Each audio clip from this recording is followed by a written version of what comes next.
अरे और कितनी मेहनत करनी पड़ेगी। कुछ ऐसा जुगाड़ू आइडिया सोचना पड़ेगा कि शिकार मेरे पास खुद चलकर आए। भेड़िया बहुत ही शातिर धूर्त था।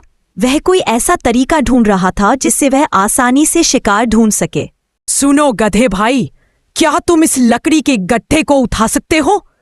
यह अनुमान से ज्यादा भारी है। अच्छा हो गया छोटे हिरण, मैं इधर से जा रहा था, नहीं तो तुम्हारी मदद कौन करता।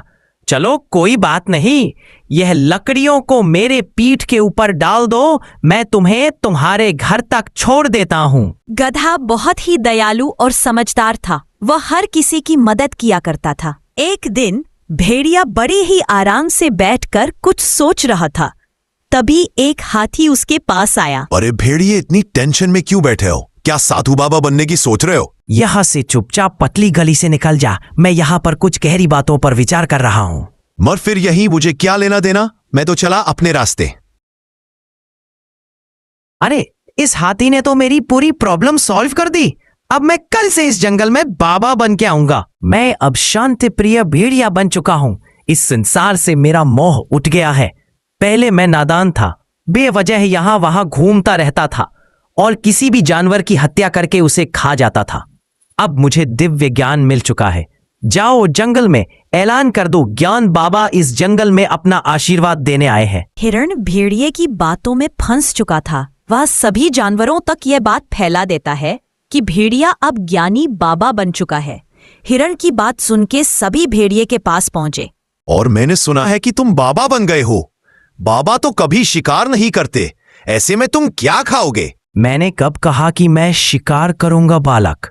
मुझे मांस की अब कोई आवश्यकता नहीं है, मैं तो फल खाया करूंगा। तुमने बाबा बनने की शिक्षा कहाँ से ली? मैंने ध्यान किया बालक। उस ध्यान में मुझे प्रभु ने आशीर्वाद दिया और कहा कि मैं इस जंगल का कल्याण करूं। तभी एक खरगोश वहां पहुंचा और बोला, बाबा जी, कोई चमत्कार कीजिए। मेरे बच्चे के पेट में बहुत दर्द हो रहा है, उसका इलाज कीजिए। तुम चिंता मत करो बालिके, मैं अभी एक मंत्र फूंकता हूँ और तुम्हारा बच्चा ठीक हो जाएगा। ऊहुली हूँ फट स्वाहा। अब जाओ देखो कि ठीक हुआ कि नहीं। खरगोश अपने बच्चे को चेक करके आता है। बाबा जी की जय हो। अद्भुत बाबा जी, मेरा बच्चा बिल्कुल ठीक है, उसका दर्द छू मंत्र हो गया है। अब सभी भेड़िए की चाल में फंस चुके थे। उन सभी को विश्वास हो चुका था कि भेड़िया बाबा बनकर चमत्कार करता है। अब भेड़िए की रोज सेवा होने लगी। तरह तरह के भोजन पकवान लाए जाने लगे। भेड़िए का दिन अच्छे से कटने लगा। लेकिन एक दिन रोज खाने के लिए मिलता तो जरूर है, मगर आखिर ठहरा मैं मांसाहारी जानवर, ये घास फूस कब तक खाऊंगा? वहीं दूसरी तरफ गधा कुछ सोच रहा था। यह चमत्कार है या आंखों का धोखा, कुछ समझ नहीं आ रहा है। भला एक मांसाहारी जानवर बाबा बनकर शाकाहारी भोजन कर रहा है और सही रास्ते पर चलने की राह बता रहा है। जरूर दाल में कुछ काला है। एक दिन बच्चा जाओ और ऐलान करो कि बाबा सबसे कुछ जरूरी बात करने वाले हैं। भालू की बात सुन के सभी जानवर भेड़िया के पास पहुंचे। मेरी बात ध्यान से सुनो बच्चा। मैं जब ध्यान में था तभी मुझे एक सपना आया। इस जंगल में एक रहस्यमयी शैतान हमला करने वाला है। आप सभी चौकन्ना रहिए, मैं इसका निवारण ढूंढने की कोशिश करता हूँ। सभी जानवर सतर्क हो गए थे, मगर कोई ना कोई जानवर एक हफ्ते बाद गायब होने लगे थे। इन सभी घटनाओं से गधाहा कुछ सोचने लगा। भेड़िए के कहने के बाद से ही यह सभी घटनाएं घट रही हैं। क्या सच में उसने यह सब देखा है, या फिर कहीं उसी की चाल तो नहीं है? आज रात को जंगल में पहरा देना होगा। रात हो गई थी। गधा एक पेड़ के पीछे छुपा हुआ था। तभी उसे किसी के आने की आवाज सुनाई दी। गौर से देखने के बाद उसे मालूम हुआ कि यह तो भेड़िया है। अच्छा, तो यह बात है, दिन में बाबा और रात में शैतान। इसका पीछा करना पड़ेगा। आखिर यह करता क्या है? अरे खरगोश, यहाँ क्या कर रहे हो? तुम्हें मालूम नहीं क्या आसपास शैतान घूम रहा है? इस रात के अंधेरे में मैं अपना रास्ता भूल गया हूँ बाबा जी। क्या आप मेरी मदद कर सकते हैं? अरे मेरे साथ चलो, मैं तुम्हें रास्ता बताता हूँ मोक्ष का। और भेड़िया उसे झाड़ियों में ले गया और उसका शिकार कर दिया। गधे ने सारी घटनाएं देख ली थी। अगले दिन, बाबा जी, मेरे पति अभी तक घर नहीं पहुंचे। अपनी दिव्य शक्तियों का इस्तेमाल करके पता लगाएं कि वे कहाँ है। इसमें ध्यान लगाने की कोई जरूरत नहीं है। मैं बताता हूँ कि तुम्हारा पति कहाँ है। तुम्हारे कहने का क्या मतलब है? यह जो बाबा बना फिरता है, यही असली शैतान है। यही जानवरों का शिकार करता है और सभी जानवरों को झूठ बोलता है। तुम्हारे पति का शिकार भी इसी ने किया है। तुम यह क्या कह रहे हो? तुम्हें मालूम नहीं है क्या बाबा जी सिद्ध ज्ञानी है? भाइयों, मैं सच कह रहा हूँ, इसे खरगोश का शिकार करते मैंने अपनी आंखों से देखा है। अपनी ये बकवास बंद करो। बाबा जी ने अपनी सिद्ध से चुटकी में खरगोश के बच्चे का इलाज किया है और तुम कहते हो यह ढोंगी है। सारे जानवर गधे की बात पर जरा सा भी विश्वास नहीं कर रहे थे। गधे को भी समझ आ गया कि ऐसे में उसकी दाल नहीं गलने वाली। उसने तुरंत एक तरकीब निकाली। आप सब कह रहे हैं तो मैं मान लेता हूं कि यह मेरी आंखों का भ्रम है। मुझसे बहुत बड़ा पाप हो गया। आप सभी मुझे एक बार प्रायश्चित का मौका दें। ठीक है बालक, बाबा तुमसे नाराज नहीं है। फिर भी तुम मेरी सेवा करना चाहते हो तो इसमें तुम्हारा ही कल्याण होगा। बाबा, आज आप मेरे यहाँ भोजन करेंगे। मैं समझूंगा कि मेरे पाप थोड़े कम हो गए हैं। ठीक है बालक, हम भोजन करने आएंगे। स्वादिष्ट पकवान तैयार करके रखना। गधे ने बहुत सारे पकवान बनाए थे। उसने भेड़िए के साथ साथ राजा शेर सिंह और कुछ अन्य जानवरों को भी बुलाया था। गधे ने सभी को खाना दिया। सभी ने मजे से भोजन किया। लेकिन जब भेड़िए ने भोजन किया तो उसे तेज जलन होने लगी। गधे ने जानबूझकर उसके खाने में तीखी मिर्च डाला था।